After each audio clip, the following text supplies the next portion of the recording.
My name's Linda. I live in Kiama, New South Wales in Australia, which is a small coastal town about 2 hours south of Sydney. I undertook some home renovations last year. Okay, so I live in a relatively new house, so it was only 5 years old, but it had a significant issue with leaking from the upstairs down into the main bit of the house. And because I live so close to the coast, it's quite windy, the weather is quite wild, and when it rains quite heavily. So this was a really big problem.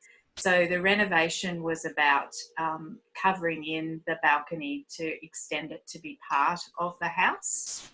And because of the problems that I'd had with the leaking, I wanted to make sure it was absolutely watertight and gale proof and all those sorts of things, because the weather is pretty wild right here.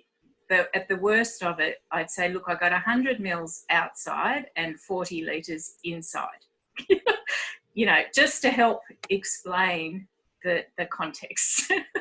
So I had, you can appreciate, because of my experience, I had thought I'd bought a new house and therefore it would be solid and, you know, I wouldn't have to worry about major repairs or even a renovation, to be fair. And that whole experience made me incredibly nervous, because the builder that originally built the house denied any responsibility for the leak. And I had to go through fair trading, and I just felt I got snookered every time. And I just didn't have confidence in many of the tradespeople or in myself to ensure that that same thing didn't happen again, that I'd get snowballed or, you know, somebody would do, like, I just felt it's stuff I don't know enough about to feel confident. And given the significant asset that a home is, you want to make sure you know what you're entering into, because it, if it comes unstuck, you're unstuck in a very big way, not just in terms of having insecure housing, but then, you know, your finances, everything is tied up. So I just needed that, I needed to feel more confident and knowledgeable about what I was entering into, because I'd had a series of unfortunate experiences leading up to that. So I wanted to start afresh. Getting over that psychological barrier of being able to trust, again, because of what had happened.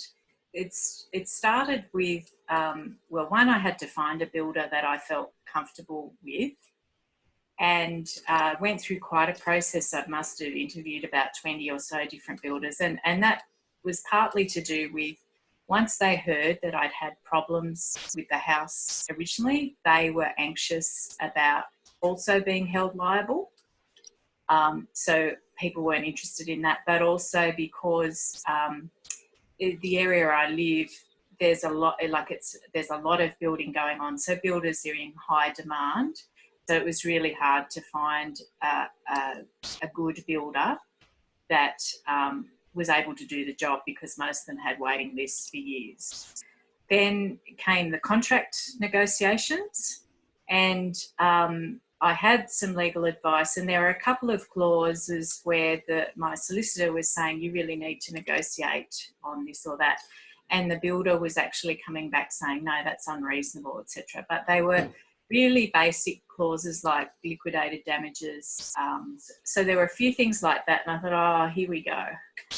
Anyway, so I was in quite a tears about it, because the builder and the architect were both sort of saying, you're being unreasonable, you know, this is pretty common practice and all that sort of stuff. And in my gut, it didn't feel right. And the solicitor was saying, please don't sign unless those particular clauses are in there. And I just thought, oh, I don't know who to trust, because my trust has been breached before.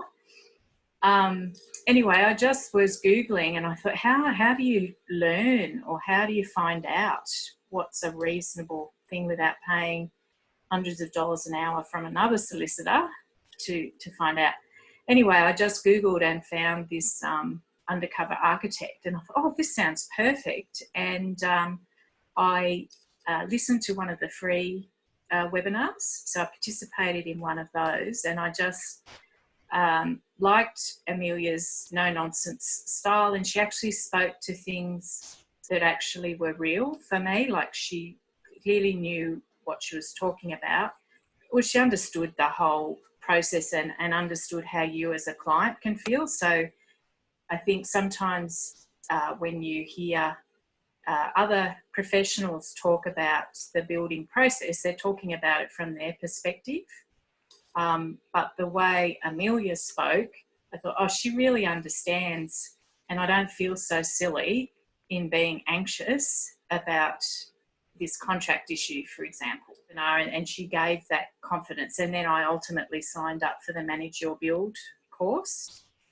And then I must have watched everything within about 3 or 4 days. Like, because I was in such a tiz, and I just thought, Linda, you've got to get on top of this. You've got to feel confident. And I believe I've got a brain in my head, and I felt like I needed to use it, and I just didn't want to be snowed, I suppose, by somebody telling me, you don't know what you're talking about, little girl, forget about it. So anyway, it was really good to hear both Amelia and Dwayne, is it the builder fellow that features, and she also had a solicitor. And they just went through all the very things that I had not been sure about or was struggling with, and spoke about them in a plain English way that I understood. And I thought, okay, this is normal. It's normal for there to be a little bit of tension about these things. You're quite within your rights to ask for more clarity. And she had just really practical tips on, you know, even like templates for how to keep notes of the meetings that you have with the builder and with the architect and what have you, to make sure there's no room for misunderstanding. Because I'd been made to feel, you know, as being a bit neurotic or, you know, overly anxious, but the way she spoke, it made me realise what I was talking about was quite reasonable.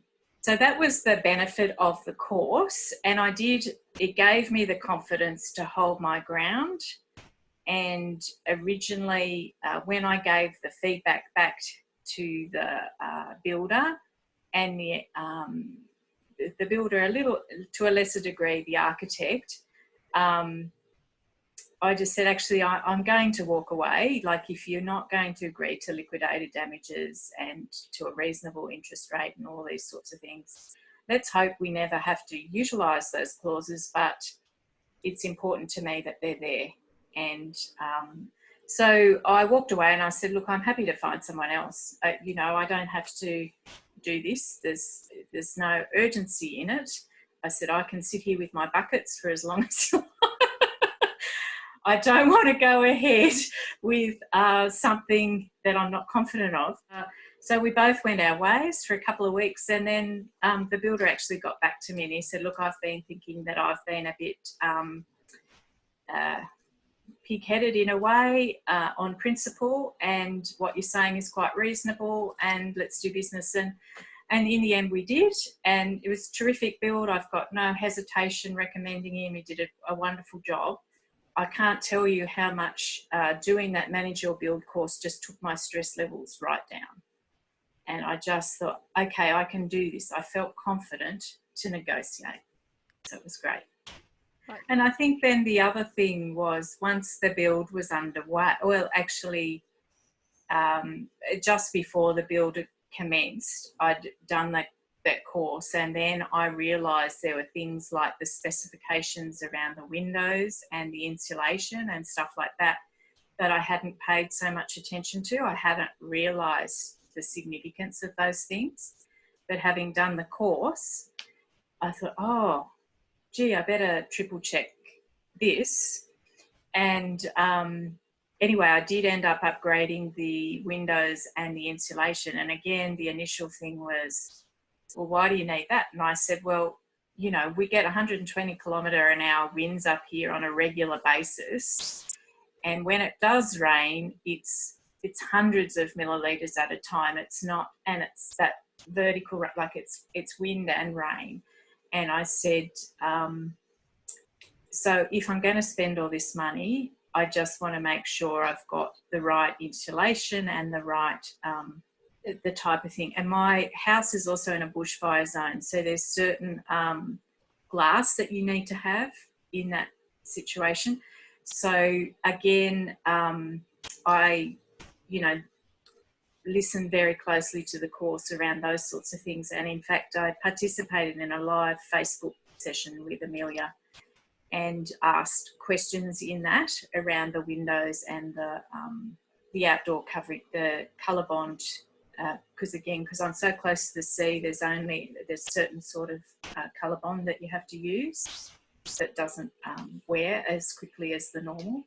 So it was just those sorts of things that I would never have probably thought about. I wouldn't have even known that you had to think about them. And no one drew them to my attention until I did the course. And I thought, oh, yes, I need to focus on that. And I got a good result. As I said, really thrilled. But it was worth every penny and every hour I spent on those webinars. Well, saving my sanity was a major benefit. I think once I got over that hump, it was just made the whole thing doable. And, I had a constructive relationship with the builder and with the architect as a consequence, and I just felt confident. So it just saved the fact that my anxiety levels dropped so much meant you could just get on with it and make it happen. And it did. It went like a dream, and it's still going strong. And, we had pretty wild winds last night, and the house is still here. So, so it's all good. I just think you've got a responsibility to yourself. If you're going to invest so much, like your house is usually your biggest asset in financial terms, you owe it to yourself to be confident and knowledgeable about what it is exactly you're entering into, because it's going, more often than not, it has a lifelong impact. Even if you choose to sell, some other poor sucker may inherit a problem. And having been the recipient of some poor quality building, you don't want to wish that on anybody else. So, I suppose it's just do yourself a favour, feel confident, and then you can actually enjoy the process. It doesn't have to be as stressful as what it might be otherwise. And there is no barrier to you understanding what's going on. You don't have to be blinded by building talk or architect talk or tradie talk. It is possible to talk about it in plain English and have a sensible conversation and get the outcome that you want. I just think the money is minor compared to how much you could easily waste just choosing the wrong thing. Like, I have been recommending the course to friends, anybody that is about to embark on this whole thing, because I've come to learn that my experience is not unusual and that lots of people worry about it, but they seem to just focus on reading, Home Beautiful magazines or whatever and get their wisdom from there. And it's the detail that you really need to understand. It's not the look so much, it's the fine print and the legalities and just the technical specifications. It's really hard to get that information from a neutral party. Having it broken down in the way that Amelia does, in a plain English way that an everyday person can understand, is just, I can't tell you how that helped me just take a deep breath and have the confidence to progress.